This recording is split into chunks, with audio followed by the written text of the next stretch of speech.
அவர்களே அனைவருக்கும் இனிய வணக்கம். டிஆர்பி மற்றும் பள்ளி கல்வித்துறையில் தற்சமயம் வந்திருக்க ஒரு முக்கியமான தகவல்களை இந்த ஒரு வீடியோவில் நம்ம பார்க்கலாம்.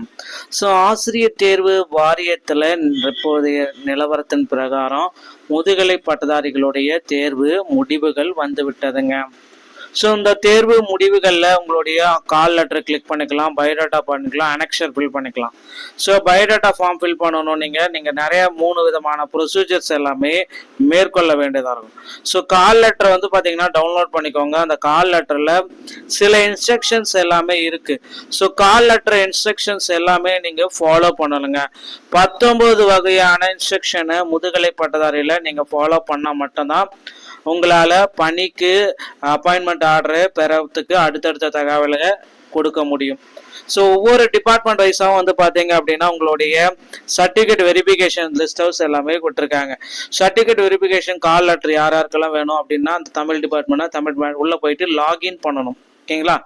ஸோ நீங்கள் போயிட்டு உங்களுடைய யூசர் ஐடி மற்றும் பாஸ்வேர்டை பயன்படுத்தி லாகின் பண்ணீங்க அப்படின்னா உங்களுக்கு master answer question paper with final answer keys கிடைச்சிடும்.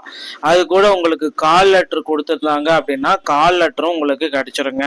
ஸோ அந்த கால் லெட்டரில் சில இன்ஃபர்மேஷன்ஸ் வந்து பார்த்தீங்கன்னா ரொம்ப இம்பார்ட்டன்ட். ஆல்ரெடி நீங்கள் பார்த்துருப்பீங்க அந்த பயோடேட்டா ஃபார்மில் இருக்கிற அனெக்ஷர் 1. ஸோ அனெக்ஷர் 1 நீங்கள் கம்ப்ளீட்டாக ஃபில் பண்ணியே ஆகணும். அதில் கேட்குற கேள்விகள் எல்லாமே நீங்கள் கொடுக்கணும். அதே மாதிரி ஐடென்டிஃபிகேஷன் சர்டிஃபிகேட்டுக்காக தான் இந்த அனெக்ஷர் 2. ஸோ ஐடென்டிஃபிகேஷன் சர்டிஃபிகேட்டையும் நீங்கள் ஃபில் பண்ண வேண்டியதாக இருக்கும் மக்களே. அனெக்ஷர் 2வும் அவங்க இணைச்சிருக்காங்க, அனெக்ஷர் 1 இணைச்சிருக்காங்க. இது எல்லாத்தையுமே நீங்கள் ஃபில் பண்ணி தற்சமயம் சர்டிஃபிகேட் வெரிஃபிகேஷன் போகிறப்ப இது எல்லாமே நீங்கள் 1 செட் ஆஃப் ஜெராக்ஸ் காப்பி எடுத்து வச்சுக்கோங்க. எல்லாமே சர்டிஃபிகேட் வெரிஃபிகேஷனுக்கு இதை பயன்படுத்திக்கோங்க. ஓகேங்களா? ஸோ அடுத்து 10th mark sheet, SSLC mark sheet. ஓகேங்களா? 10th mark sheet, SSLC mark sheet கம்ப்ளீட்டாக ஒரிஜினல் இருக்கணும். ஜெராக்ஸ் காப்பீஸ் ஒரு 2 செட் ஆஃப் ஜெராக்ஸ் காப்பீஸ் எடுத்துக்கோங்க. அதே போல் 12th mark sheet, IS second இல்லை அதுக்கு ஈக்குவலாக ஏதாவது ஸ்டடி பண்ணியிருக்கீங்கன்னா அந்த சர்டிஃபிகேட்டையும் நீங்கள் வைக்கலாம். ஸோ ஈக்குவலண்ட்டுடைய ஜிஓ எங்கே இருக்குன்றதை பார்த்து அந்த ஜிஓவையும் அட்டாச்மெண்ட் பண்ணுங்க. ஓகேங்களா? அடுத்து UG degree professional certificate. So நீங்கள் டிகிரி ஏதாவது படிச்சிருக்கீங்க அப்படின்னா அந்த UG degree plus professional certificate. அதே மாதிரி அதற்கு ஈக்குவலண்ட்டாக ஏதாவது படிச்சிருந்தாலும் அதையும் நீங்கள் வைக்கணும். ஸோ யூஜி டிகிரியை பொறுத்த வரைக்கும் இந்த 3 department category mark sheet, overall mark sheet, all semester mark sheet, consolidated mark sheet. ஓகேங்களா? இதில் வந்து பார்த்தீங்கன்னா கான்விகேஷன் இருந்தாலும் கான்விகேஷனும் நீங்கள் வைக்கலாம். அதே மாதிரி யூஜி டிகிரியோடைய மார்க் ஷீட்டு எல்லாம் இப்போ 9 செமஸ்டர் இல்லை 12 செமஸ்டர்னா அந்த 12 செமஸ்டருடைய மார்க் ஷீட். ஓகேங்களா?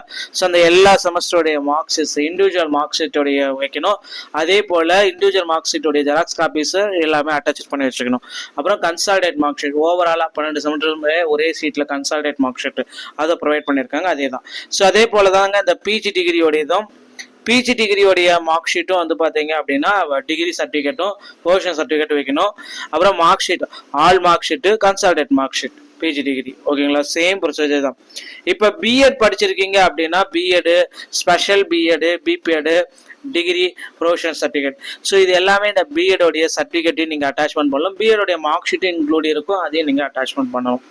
அடுத்து PG mark sheet, all semester consolidated mark sheet எல்லாத்தையுமே அட்டாச்மெண்ட் பண்ண வேண்டியதாக இருக்கும். ஓகேங்களா? ஸோ பிஎட் ஸ்பெஷல் பிஎட் ஏதாவது படிச்சிருந்தீங்கனாலும் அதையும் நீங்கள் அட்டாச்மெண்ட் பண்ணணும். பிஎட் ஸ்பெஷல் பிஎடோடைய மார்க் ஷீட்ஸ் ரொம்ப இம்பார்ட்டன்ட்ங்க.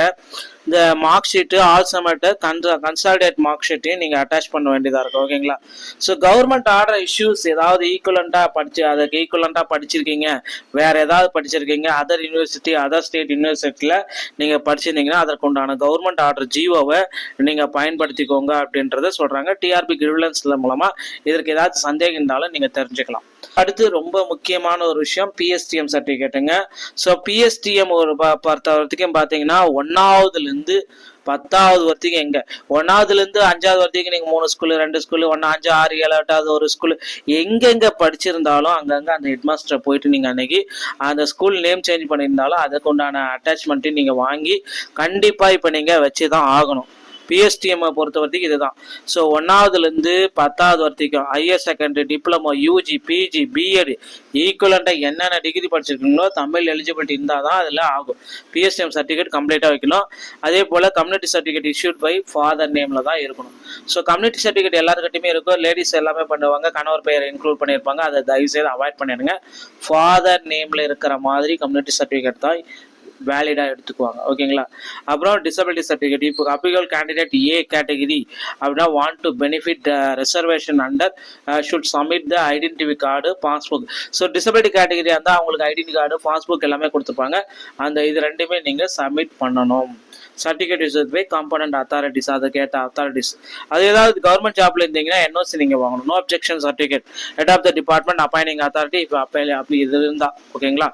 சர்வீஸ் சர்டிஃபிகேட் ஏதாவது கிளைம்ஸ் எஸ்ஜிடி, நான் SG teaching service reservation claim பண்ணுறீங்க எஸ்ஜிடியில் இருக்குன்னா அதையும் நீங்கள் கிளைம் பண்ணிக்கலாம். ஓகேங்களா?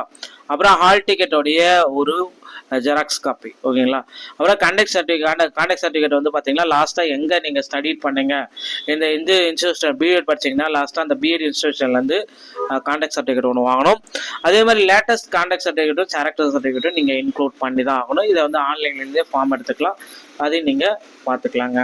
ஸோ இது எல்லாமே வந்து பார்த்தீங்கன்னா டிஆர்பி மூலமாக இதை வந்து நமக்கு பப்ளிஷ் பண்ணியிருக்காங்க. இது எல்லாமே கரெக்டாக இருக்கிற மாதிரி டாக்குமெண்ட்ஸ் எல்லாமே பர்ஃபெக்டாக வச்சுக்கோங்க. இந்த 19 வகையான டாக்குமெண்ட்ஸுமே ரொம்ப இம்பார்ட்டன்ட் மக்களே. பிஜிடிஆர்பியில் சான்றிதழ் சரிபார்ப்பு பணிகள் அடுத்து மேற்கொள்ள இருக்காங்க.